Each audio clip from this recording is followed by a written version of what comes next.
Começando mais um episódio do Be a Giant Podcast, o episódio número 427.999, eu já não tenho a menor ideia de qual é o episódio. Antes de começar, cara, tem uma coisa que eu tô tomando bronca, porque eu nunca falo. Então, antes, segue, comenta, compartilha isso aqui, se esse conteúdo for interessante pra você. Bom dia, boa tarde, boa noite. Bom dia, Natália boa Freitas. tarde, boa noite, Klaus. Boa Diz tarde, pra mim boa agora noite qual é pra o você episódio que que a gente tá. A gente sabe? A gente deve estar no 35. 35, Ou 36. 36. 40 fatorial, alguma coisa próximo disso. Não sei, não entendi. Não, matemática. Não tudo tá bem. na faixa, na dezena do 30 ainda. Tá bom, 30 e Tá alguma coisa. entre o 31 e o 39. Entre 31 e o 39, tá bom. Muito Tá bem. bom? E sobre o que vamos falar hoje, Natália Freitas? Vamos falar sobre um tema que é uma dor. Pode ser uma coisa legal, mas a gente vai falar pelo aspecto da dor, tá? A gente gosta de... A gente gosta de catucar Ok. umas coisas. Vamos falar sobre empresas familiares e Tá. como construir essa profissionalização Boa.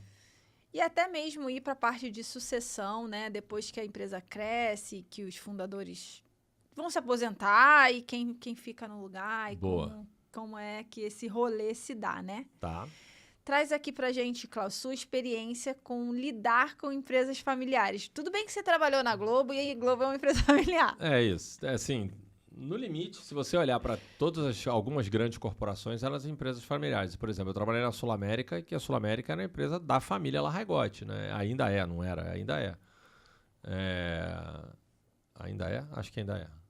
Então, assim, é uma empresa grande, a família trabalhava, o presidente era presidente do conselho, o presidente do conselho era da família, tinham pessoas da família trabalhando. Eu acho que você tem que entender que pode começar com a família, mas em algum momento você vai precisar de mais gente para tocar esse negócio funcionar, né? Então, você tem que entender como é que você vai fazer a família navegar lá dentro. E não é porque é da família que ele tem que trabalhar na empresa, né? Não é só porque tem um sobrenome que ele deveria estar ali dentro. Acho que esse é um dos grandes problemas que as pessoas confundem, né? Confiança de ser da família com competência para trabalhar dentro do negócio. Acho que esse é o grande... Esse é o grande X da questão, né? As pessoas acham que porque é da família... Eu confio, então vou botar a trabalhar lá dentro. Cabide de emprego. Cabide de emprego. Não, e às vezes você bota, vou botar minha mulher, minha irmã, minha tia, minha sobrinha, papagaio, periquito, cachorro trabalhando dentro da empresa. E na verdade isso não necessariamente é assim, né? Então, eu acho que saber separar se a pessoa tem competência para e até quando ela fica lá, né? Porque tem algumas coisas que de fato é melhor colocar alguém que está próximo de você. Que você confia e tem uma habilidade. Mas se aquela pessoa não está a fim de crescer junto com a empresa e fazer a coisa acontecer, às vezes você vai precisar promover o seu familiar ao mercado de trabalho. Então, isso é difícil de fazer, né? É difícil de fazer. Já vivi algumas situações em projetos que eu estava envolvida e até mesmo pessoal. E é bem duro, né? Que é uma pessoa que você confia, que você gosta, que você ama, que você tem um carinho e precisa, às vezes... precisa fazer movimentos desconfortáveis. E dentro da tua experiência lidando aí com diversas empresas, né? Como, por exemplo, no nosso meio digital é muito comum começar uma empresa em casal. Eu vejo Sim. vários começando em casal. Então, Sim. como não misturar? Tipo, como não levar a coisa pro pessoal? Ou o contrário, como não transformar o almoço de domingo numa reunião de brainstorming? Eu não acredito nisso, é impossível. Você vai levar, né? E você vai ter que aprender a lidar com isso e saber quando você vai falar de uma coisa e quando você não vai falar outra, quando você não vai misturar.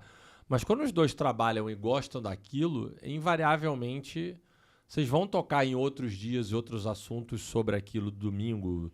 Vou jantar sábado à noite. Vamos falar, vai acabar falando de trabalho. É natural que aquele seja um dos assuntos que passa por aquilo ali.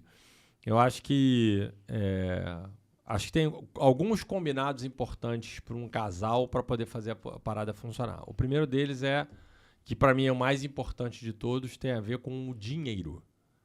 Muito importante. O financeiro. Porque o financeiro pode...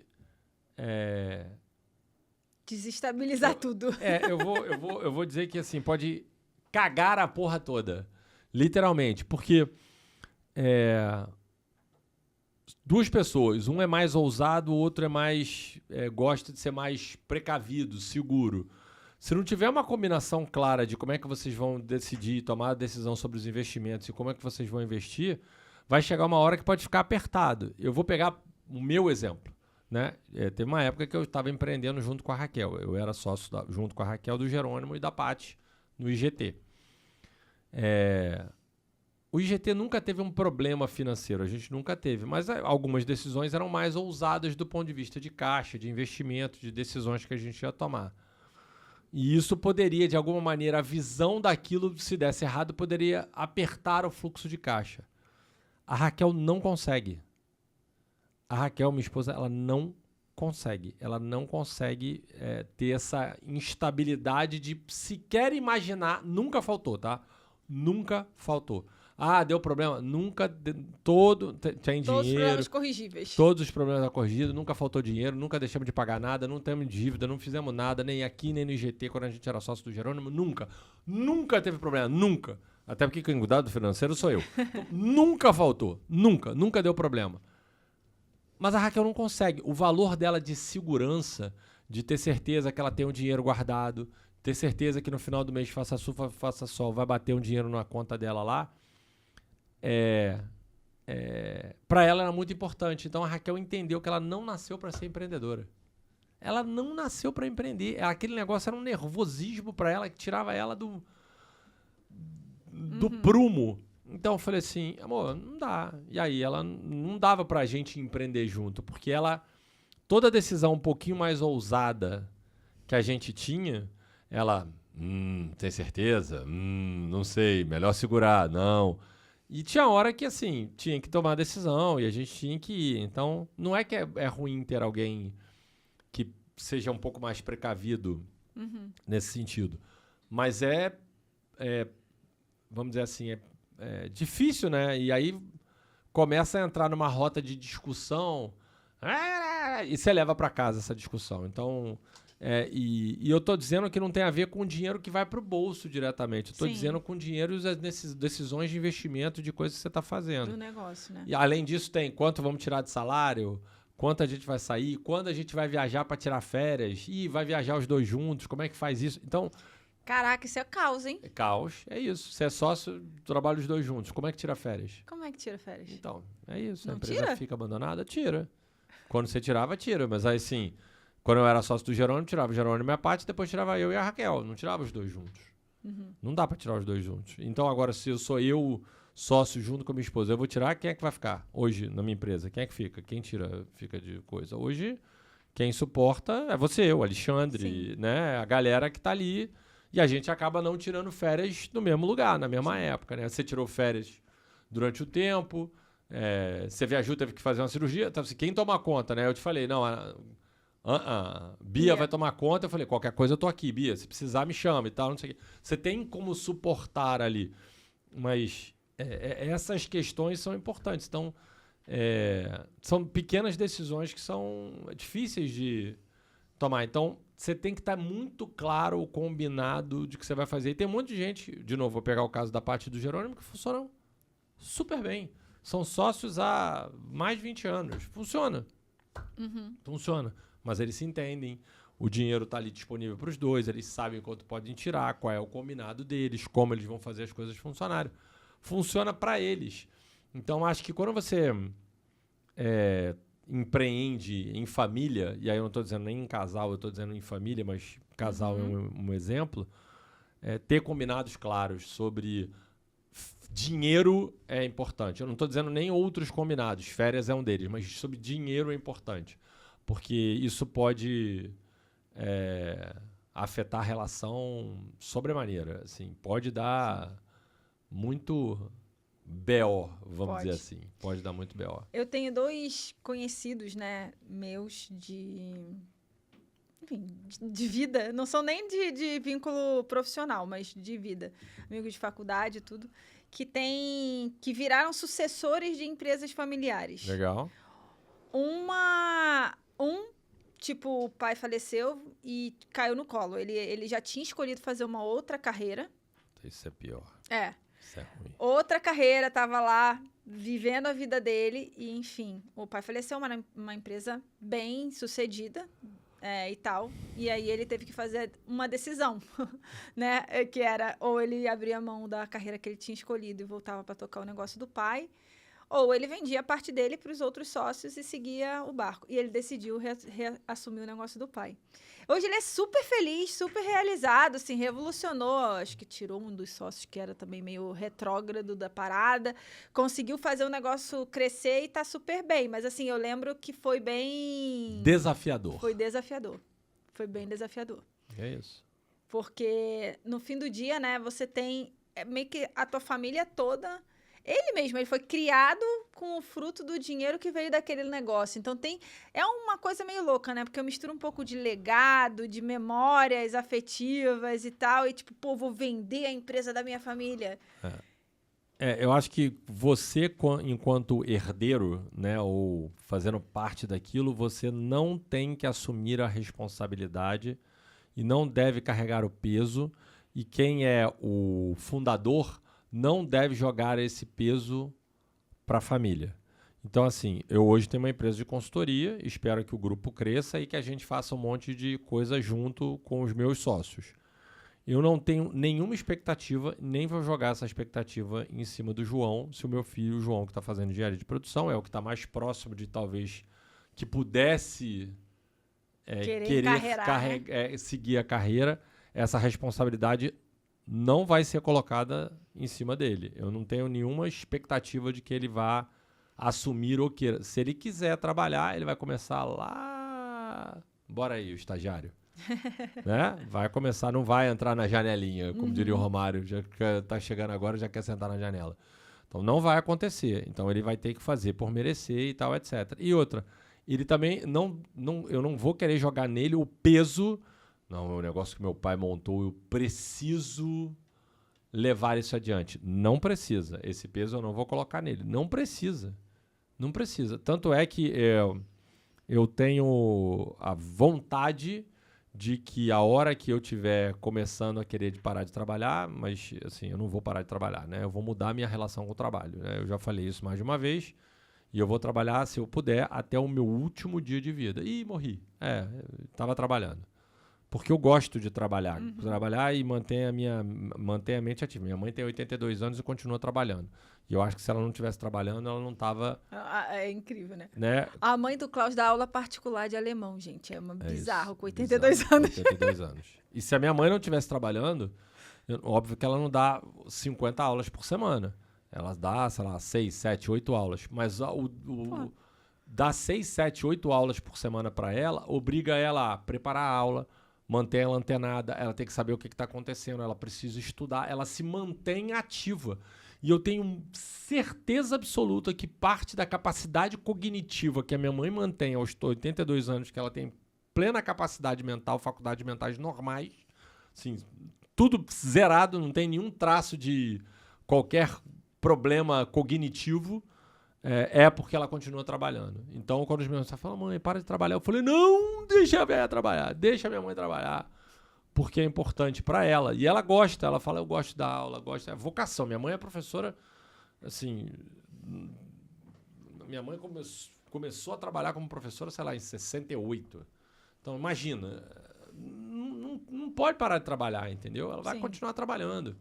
Então, é bom para ela. Então, eu quero continuar trabalhando. Então, vou mudar minha relação com isso e eu acho que na minha relação com o trabalho, eu quero deixar preparado essa transição para um novo modelo e eu espero que isso chegue lá na frente já esteja no modelo mais profissional. Eu acho que isso é um tempo e eu tenho uma bíblia sobre isso. Que é um livro muito bom sobre esse processo. Qual livro? Se chama Princípios, do Ray Dalio. Uhum. Cara, o livro é fantástico, porque ali é literalmente um playbook do que ele acredita e de como ele acredita que esses princípios... Porque assim, quando você fala de sucessão, de irmão trabalhando, tio trabalhando, família trabalhando, o que é mais importante desse rolê todo são os princípios. Então, se você transmite cultura e princípios para o seu negócio, pode ser qualquer um que está ali. E não importa se é da família ou não. O que importa são os princípios que estão ali e fazem sentido com aquilo. E aí é natural que o processo sucessório, de sucessão para aquela empresa, tenha a ver com pessoas que estão mais conectadas nos princípios né? da empresa que você criou. Então, nós somos sócios. Tem um princípio que é importante para nós dois, que é muito importante para você e para mim é importante também, que é a liberdade da onde você vai trabalhar. Você acha que a gente vai conseguir botar alguém no nosso lugar para trabalhar, onde o cara queira, não, tem que ter escritório, trabalhar todo mundo travado? Não vai. Não vai funcionar. Entendeu? Então, quer trabalhar com a gente, né? Quer ser home office. Não gosto. Então, meu amigo, não, eu quero trabalhar no escritório, lascou. Vocês podiam ter uma sede, né? Podia, mas eu até quero. Não queremos. Eu quero ter um escritório, mas eu quero ter um escritório para mim, para eu trabalhar. Eu não precisa ter mais 3, 4 pessoas trabalhando comigo. Eventualmente, é legal a gente se encontrar, é legal a gente fazer uma reunião presencial, mas a gente pode criar rotina para isso. Não precisa necessariamente ter um escritório para se encontrar de 9 às 6 todo dia. Não é o nosso princípio. Sim. E a gente tem outras coisas que a gente valida e trabalha junto que acha que a gente faz sentido, mas isso vale para qualquer outro negócio, para qualquer outra empresa, onde você vai construir princípios ligados ao que você quer. Então, ter sócio, e seja da família ou não, tem que estar balizado nos princípios. E aí, quando alguém da família, que eu acho que é onde tem os maiores problemas, né? Alguém da família rompe com um desses princípios, a decisão que você deveria tomar deveria ser a mesma decisão que você tomaria se esse cara não fosse da família. Que é o lado difícil de fazer as coisas. Com certeza. É isso, né? É porque começa a envolver coisas emocionais, né? Vínculos emocionais. Mas e aí é mais difícil decidir. É isso. E quando você lê o Princípios do Rei Dalio, a primeira pessoa que ele escolheu para suceder ele entendeu que ele tinha escolhido errado. Porque ele foi para um lado que não estava tanto voltado para os princípios. Era uma pessoa que não estava tão preparada para ter... Ele entendeu que ele errou. E aí ele volta e recomeça todo o processo de sucessão de novo. De sucessão de novo. Aí ele demorou 5 anos. Ele queria botar alguém no lugar dele, ele viu que tinha dado errado, voltou atrás 6 meses depois e ele ficou 5 anos preparando o processo de sucessão de novo. Foi aí que nasceu, inclusive, o livro, né? Que ele falou, caraca, eu preciso criar um playbook aqui para garantir materializar que isso aqui aconteça. Então, a história é fantástica, porque ele não conta de uma perspectiva teórica. Ele mostra o que ele fez e ele mostra os princípios dele. E, assim, tem coisa que eu nem concordo que tá lá no livro. Mas o livro é fantástico porque você diz, caraca, isso aqui é legal. Cláudio, você já tem os seus princípios? Não, ainda não, porque eu não tenho tempo de janela para ter todos escritos. Porque aí eu vou voltar para um outro vídeo que eu já cito 200 vezes. Connecting Dots, Stanford, lá o discurso do Steve Jobs. Eu só consigo construir, olhar para alguma coisa que eu preciso construir olhando para trás. Então, eu ainda acho que eu tenho coisas para passar e construir para que eu possa montar um playbook inteiro. Se eu quiser montar alguma coisa hoje, eu já tenho. Tipo esse que eu falei, que eu tenho a clareza de que a gente vai continuar trabalhando com liberdade, à distância. A liberdade, quando eu digo, eu não tenho nem problema do lugar físico, você tem mais a liberdade do lugar físico, né? Eu tenho menos essa. A minha é maior de liberdade de decisão. Mais do que liberdade de decisão, liberdade de decisão também é importante, mas eu tenho uma coisa que eu digo assim, eu não quero saber se você vai trabalhar de 8 às 5, de 9 às 10. Sem controle de sábado, jornada, domingo, pelo amor de Deus. Jornada e tal, etc. Não... Somos grandinhos, somos adultos, né? Mas não é todo mundo, né? Então, a gente precisa ter, por exemplo, certeza que a gente tem uma equipe sênior. Total. Sênior no sentido de entender a sua própria responsabilidade. Né? A autorresponsabilidade, por exemplo, é um valor importante para o nosso negócio. Total, meu Deus. Senão não funciona. Nem começa no mimimi. Então, se não tiver autorresponsabilidade, não sai do outro lado, né? E de vez em quando a gente tem que dar umas chamadinhas, né? Para garantir que o negócio está saindo do outro lado. Então, eu acho que é isso, sabe? É um pouco de garantir que a gente tem princípios e coisas claras e válidas para trabalhar, seja sócio, família ou não família, para garantir que no futuro você tenha pessoas preparadas para sucessão. Ah, Cláudio, você tem sucessão preparada hoje? Não, porque eu não tenho expectativa de parar de trabalhar no curto espaço de tempo.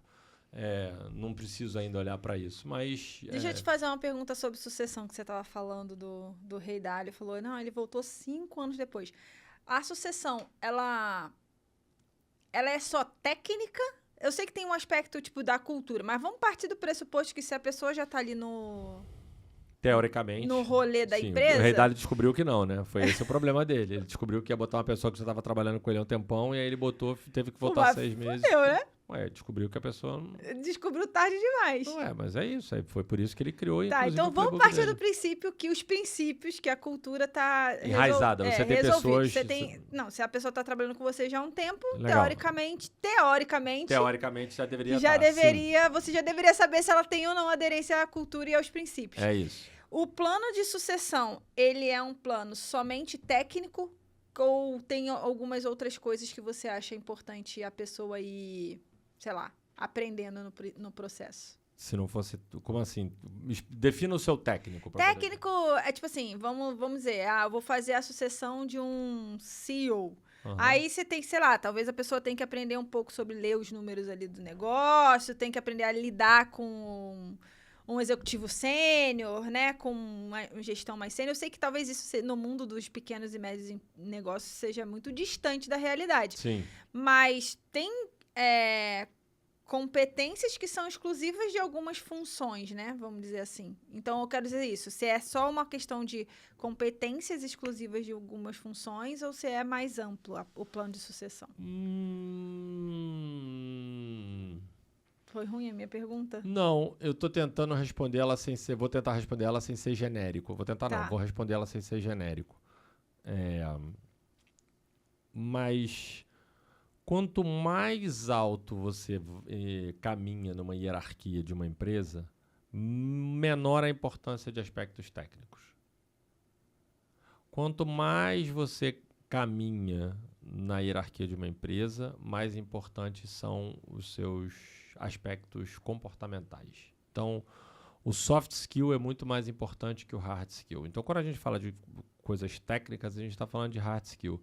Hard skill, o cara que chega numa posição a ser pensado para ser um CEO, ele já tem conhecimento suficiente para estar lá naquela função, ou ele já passou por um monte de coisa para saber um monte de questão.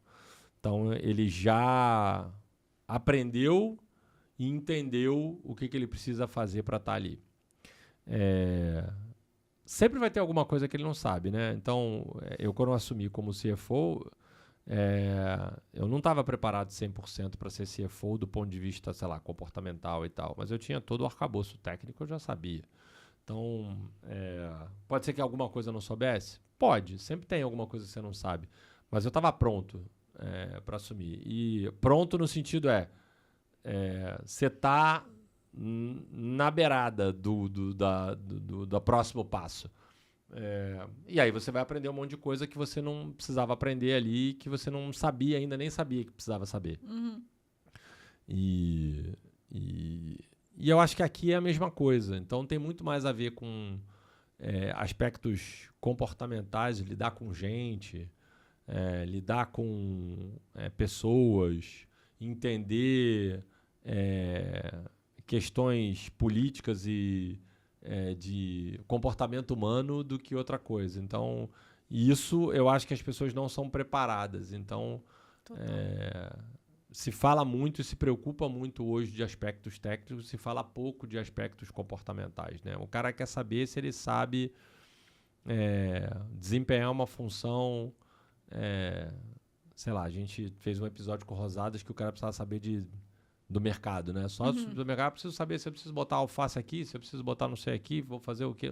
Aspecto técnico de gestão do supermercado. E às vezes não tem nada a ver com isso, tem a ver com que eu vou lidar com um alto índice de absenteísmo na empresa, porque o número de pessoas que faltam, porque tem problemas, porque moram longe e que tal, etc., que não tem nada a ver com decisão técnica do que você vai fazer na loja. Tem a ver como é que você vai lidar para que aquela pessoa não falte, como é que você vai criar uma cultura de pessoas que entendem que aquilo é importante, sei lá. Então, tem a ver com outros aspectos, né? Então, sucessão tem a ver com princípio e soft skill. Eu acho que a hard skill se aprende. Não sei, vai aprender. Vai aprender. Eu nunca fui diretor de marketing. Nunca precisei. Mas se eu fosse CEO, eu tinha que aprender sobre marketing. Sim. Eu acho que eu já tenho... Se eu quiser ser CEO, eu sou CEO do meu negócio, né? Mas eu sei lidar com aspectos de questões de marketing pra caramba. Eu nunca abri o gerenciador de tráfego da Meta. Eu nunca abri. Assim, já abri. Mas eu sei o que alguém faz e tem que fazer dentro do gerenciador. Agora, eu preciso aprender a mexer tecnicamente no gerenciador? Não preciso, né? Então, eu acho que esse é o lado. Eu sei o que é um fluxo de caixa, se eu não fosse o cara financeiro. Eu sei o que é fazer uma venda, eu sei o que é uma lead. Eu entendo... dos fluxos de trabalho do negócio para o negócio girar, né? Para o negócio girar. Não preciso saber tecnicamente no detalhe como faz, né? Eu tinha um cara que foi meu chefe, Rogério Melzi, meu chefe na Estácio. Ele não sabia fazer valuation, mas ele sabia a lógica de quem faria o valuation do Plaest e conversar para fazer um valuation, que era eu. Então eu fazia e voltava para ele. Então, tecnicamente, quem fazia e escovava o bit byte na planilha era eu. Mas ele entendia a lógica do que estava por trás ali. E é o que é o suficiente para o cara que é o CEO da empresa, né? Não precisava fazer outra coisa, né? Então, agora, era um cara que tinha uma... Era não, porque ele não morreu, né? Ele é um cara que tem uma inteligência emocional para lidar com gente sobremaneira. E eu tenho certeza que esse foi um dos aspectos que ele foi escolhido no processo sucessório para virar o presidente. Ele era o CFO e virou o presidente. E no final a gente vai voltar na questão de você preparar líderes, né? Preparar líderes, exato. Porque para você suceder, né, o fundador de uma empresa e levar essa empresa mais para frente, você vai ter que ser um bom líder, né? Sim. E, cara, como que formam... A gente já falou isso em episódios anteriores, mas vamos falar de novo. Formar líderes. Tem escolinha de líder? Você manda o cara para fazer um MBA ou você bota ele ali no dia a dia para ralar e dar feedback? Não, acho que tem as duas coisas, né? Eu acho que não é uma solução sozinha. Não há nenhuma escola que vai ensinar para o cara que trabalha com você a cultura que você quer. Você tem que ensinar para ele, você tem que dizer como ele quer que ele trabalhe. Se ele concordar e entender que aquilo serve para ele, ele está comprado no barulho. Mas você tem... Primeiro, o cara... Assim, uma das coisas que para mim é importante nesse processo a pessoa tem que querer, né? Então, de novo, vou falar sobre autorresponsabilidade. Você não treina ninguém que não quer ser treinado. Então...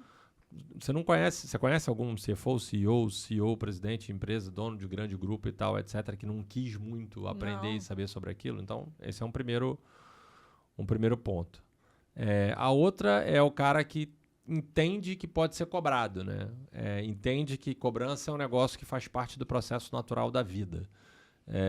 Sempre tem alguém para te cobrar. E além de você mesmo, né? E ele tem que ser... Eu acho que conhecer e saber de pessoas que sabem que podem receber feedback, entender sobre isso, entender que a lógica de formação é um eterno treinamento, é importante. Então, cara... Essa frase é boa, hein? É um eterno treinamento. O cara tá sempre treinando. Eu, assim... hoje eu sou a cabeça de um grupo de pessoas e empresas que eu quero que a gente crie um baita ecossistema. Então, eu tenho uma responsabilidade com todos os meus pessoas que trabalham nessas empresas e com os meus sócios para fazer esse negócio rodar, porque eu quero que esse negócio cresça pra caramba. Mas se os meus sócios não soubessem aceitar crítica, feedback e tal, etc., não seria meu sócio. A quantidade de conversas duras que eu já tive com você, com a Bruna... Porra, imagina, entendeu? Não dá pra sair batendo pezinho e fazendo bico. Senão, exato, não ia funcionar, entendeu? E eu já fui duro em algumas vezes, né? A nossa última reunião, inclusive, te dei uma na medalha. Por que você tá fazendo isso de novo? Já falei pra não fazer. Não foi? Foi. Então, esse é o tipo de coisa. Então, eu acho que o cara que quer ser liderado e quer crescer tem que saber que precisa ser liderado e escutar. E mesmo quem está na minha posição, que teoricamente, assim, para quem que eu tenho que prestar conta, né? Hoje, teoricamente, ninguém, só para sua consciência. Só para minha consciência. E mesmo assim, eu tenho mentores, tenho pessoas que eu me aconselho em determinados assuntos e coisas que eu admito que eu tenho, que eu não sou a melhor pessoa para lidar com aquele assunto. Assim, de novo, eu vou citar porque eu já citei 255 mil vezes, eu trabalhei na área financeira durante muito tempo. O meu negócio é finanças. Eu nunca tinha vendido nada.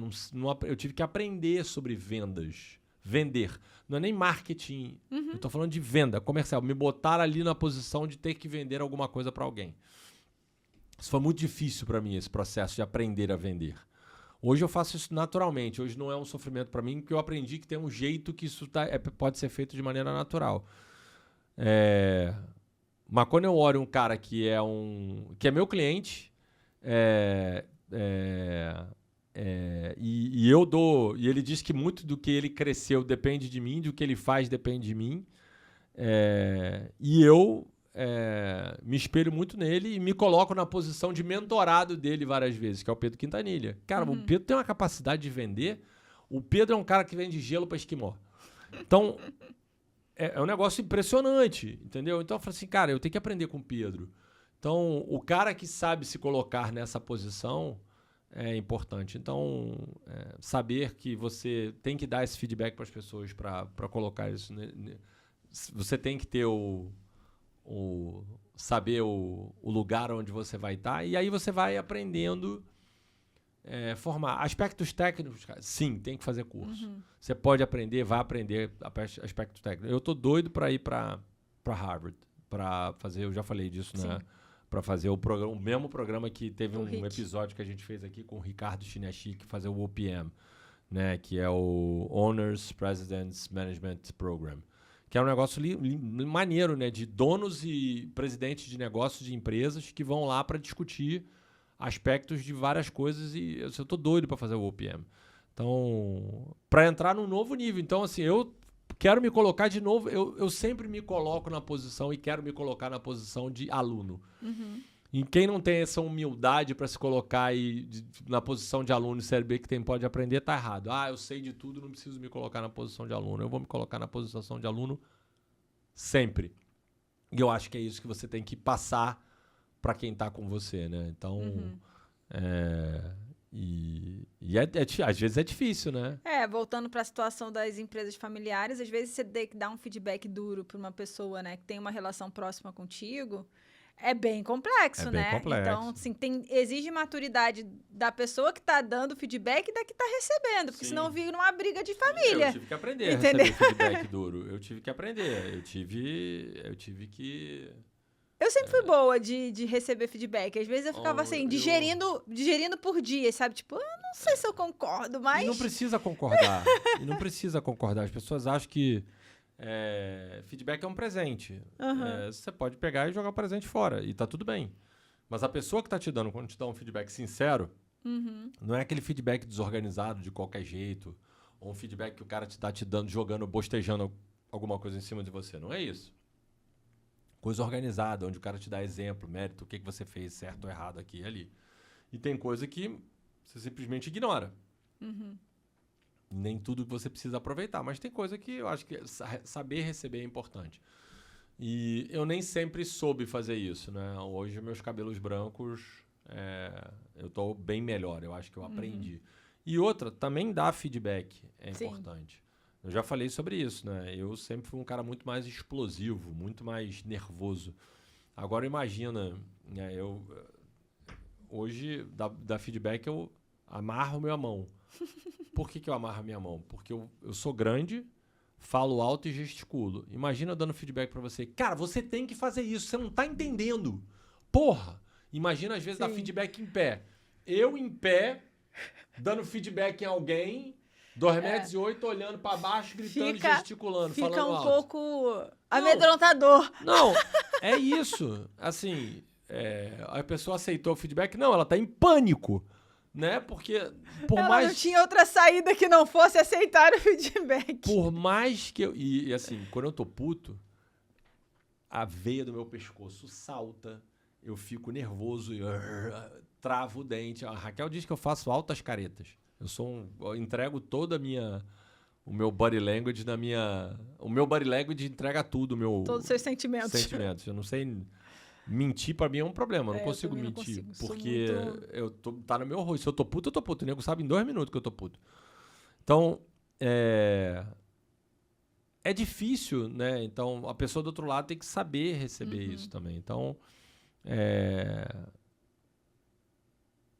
quando você fala pra pessoa próximo de família, é bem difícil, entendeu? Isso tem a ver com a questão da profissionalização, né? Eu acho que é um Sim. ponto bem crítico em empresas familiares. Com certeza. É você realmente conseguir separar o que é empresa, o que é negócio, o que é família. Então, você não vai deixar de ser E família. quando a gente tá falando família, a gente pode até estar falando de um núcleo familiar estendido, né? Uns amigos que são tão amigos que passam a ser, parecem família. Sim, total. É totalmente pertinente, assim. Eu tenho vários casos de empresas... Que é o meu caso do Jerônimo, é o meu caso com o Jerônimo, né? O Jerônimo, ele é primo da Raquel, minha esposa. Então, eu era primo, amigo, é família, mas ele não é mais meu amigo do que outra coisa, mas ele é primo da Raquel. Né? Então, você olha assim, é quase família. Imagina eu e ele, o feedback um pro outro. É duro, difícil. É duro.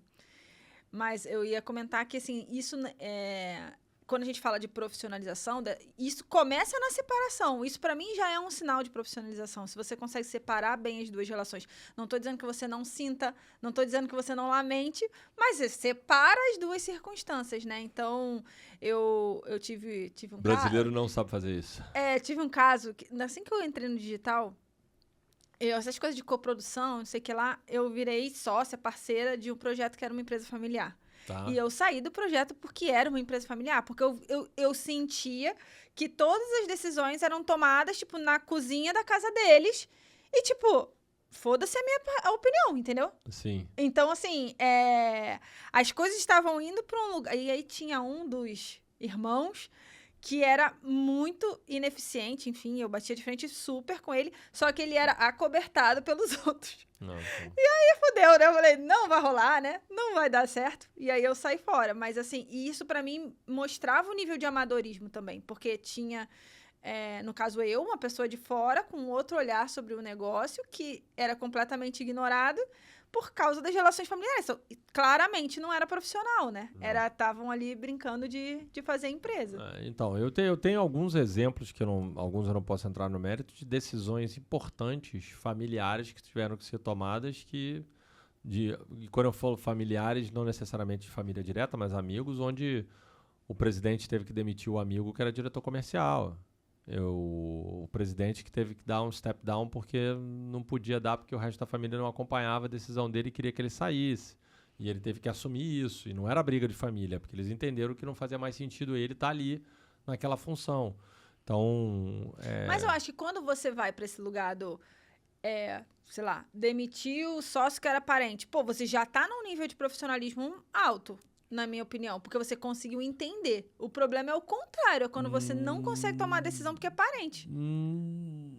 É porque, assim, você acha que é fácil, mas não é. Uma das pessoas tomou uma decisão e o outro que está sendo decidido. Não, sim, eu entendo. Então, é isso. Assim, o outro tem que saber e entender que a decisão que está sendo tomada ali é uma decisão meramente empresarial. Não tem nada a ver com a nossa relação profissional. Ou com a nossa relação pessoal, perdão. Sim. Tem a ver com o que está acontecendo aqui. Não funciona. Não está funcionando. Sim. Né? O diretor comercial não vendia. Aí lascou, né? É isso, entendeu? Tinha uma dificuldade de capacidade de venda. E o cara não era ruim. Mas não... Puta, vamos mudar ele de posição, porque às vezes você tenta numa empresa familiar, colocar ali alguém pra fazer uma função achando que era uma boa coisa pra ele, e o cara falou, caralho, me fudi, me botaram num lugar aqui que eu não tô fazendo nada. Não é a minha praia, entendeu? É como se me pedissem hoje pra fazer, sei lá, comercial, vai vender. Né? De novo, acho que hoje até faria bem, mas não é o meu natural. Sim. Vou falar de vendas. Né? Então, Eu não seria a pessoa mais indicada para num grupo grande profissional hoje para minha família e amigos eu cuidar do comercial. Era melhor eu me botar, cuida do financeiro aí. Se eu cuidasse do financeiro, do RH, do jurídico, de TI, tem algumas coisas que eu já fiz e conseguiria fazer na boa. Agora, do comercial, talvez não fosse. E eu já fui gestor comercial. E eu acho que não deveria olhar para esse lado, entendeu? Tem mais gente capacitada para fazer isso do que eu. Agora eu vou te contar um outro caso. Casos de empresas familiares. Casos de família. Casos de família. Tive uma colega de faculdade e aí a família dela tinha uma empresa. E aí, a gente no final da faculdade, não sei o que, a gente foi fazer um estudo de casa e a gente pegou a empresa da família dela pra fazer. Legal. Mano, quando eu entrei pra ver as coisas, que eu já era meio... Eu fiz humanas, mas eu já tinha uma cabeça mais analítica. Quando eu entrei pra olhar as coisas, eu falei, meu Deus do céu. E eu nem...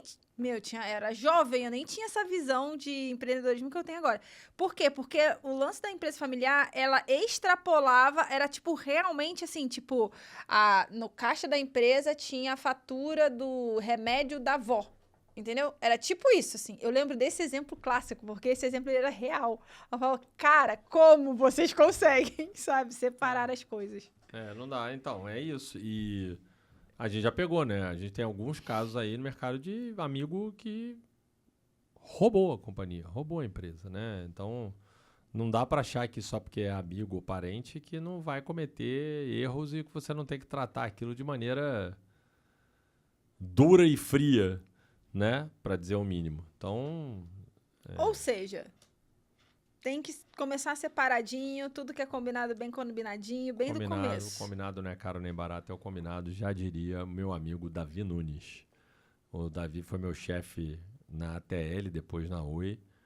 E virou meu amigo pra caramba, é um grande amigo. E ele fala, desde que eu me entendo por gente, é uma frase que eu repito e carrego comigo. O combinado não é caro nem barato, é apenas o combinado. Combinou, faz. É só o combinado. Então tem algumas coisas, por isso que eu volto. Quando a gente começou esse podcast, a gente estava falando de marido e mulher, mas vale para qualquer coisa, né? Cara, combina a regra de como é que vai funcionar isso aqui. Por exemplo, eu vou brincar numa regra de combinado que eu tinha com o Jerônimo, com a Paty, eu, Jerônimo e Paty tínhamos, que era um combinado muito legal. Que era assim, se não houvesse unanimidade em alguma decisão sobre algum assunto, dependendo do assunto, ia ter um dos três que ia ser o primário daquele assunto. Por exemplo, se o assunto estava voltado a finanças, a decisão Você financeira, tinha o voto de Minerva. eu era o coisa. Eu podia coletar a opinião, eles podiam discordar, mas no final a decisão era minha. Por quê? Porque eu era o especialista naquele assunto. Quando tinha a ver com conteúdo, era o Jerônimo. Quando tinha a ver com eventos, era a Paty. Quando tinha a ver, a gente dividia os assuntos para a gente entender. RH, a decisão era minha. Então, tinha algumas coisas que a gente voltava. Mas, para não ficar um negócio que sempre a decisão era minha, a gente combinou que cada um tinha 3 super trunfos no ano. Era literalmente isso, ó. Tipo, zap no truco, né? Toma.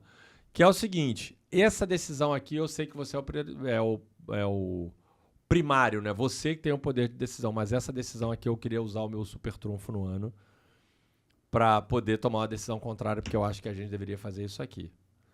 E o nosso combinado era, ok, só que ao partir do momento que alguém usou o super trunfo, não pode ficar puto, não pode discordar, não pode jogar contra. E se der errado, você não pode dizer, eu te disse. Eu ia falar isso. Esse é o principal. Na hora que der merda, não falar, eu te avisei. Não pode, porque esse é o combinado. Uhum. Não combinado.